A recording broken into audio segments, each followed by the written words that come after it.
mbokk yi grand combat bi moo nekk noonu ci digg géew bi diggante Petit Lo ak Siteu bu Andi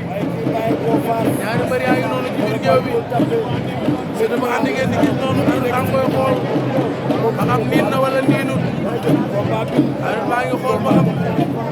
yoowul karité wala laalo wala diwu diir wala sokola ar bi xool na ko ne ko di woowoo ci benn moo ngi noonu di saafo teg personne ba moom Siteu bu Andi Petit Lo ngi noonu ci biir géew ba di ko xool waaye ñaari xale yi bu leen xool xam ne liggéey nañ Petit Lo ak Siteu bu Andi arbitre baa ngi wax ak ñaari mbër yi leen wax li lamb nangu ak li mu bañ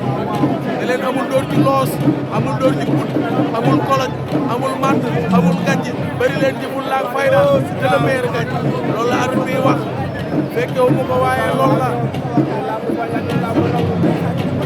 Petit Lo ak Siteu bu Andi arbitre baa ngi leen di yedd ba tey di leen tombal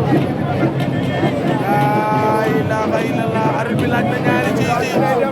ñett ciisi dana ko bari nag mu laaj Siteu bu Andi mu laaj Petit Lo grand combat samedi 14 juillet 2025 Siteu bu Andi daw na jël na ko Petit Lo daan na ko jël bu rëy Petit Lo daan na Siteu bu Andi laa ilaaha illallah da koo mbot birib dib Petit Lo lii lan la yow waa Petit Lo lay def li yow waa Petit Lo lan la yow vite fait bien fait doxal sa bopp mu mën ko Siteu bu Andi du nii Siteu bu Andi du nii Siteu bu Andi lii nga def ñëpp Petit Lo lañ doon xaar mu def ko Siteu bu Andi nga ñëw def ko asaaloo sa combat Siteu bu Andi nga asaaloo sa combat laa ilaaha illallah waaye Petit Lo mii Petit Lo toj na réew Alaaji Sa Touba ko andi Sa Touba mu Serigne Saliou moo ko andi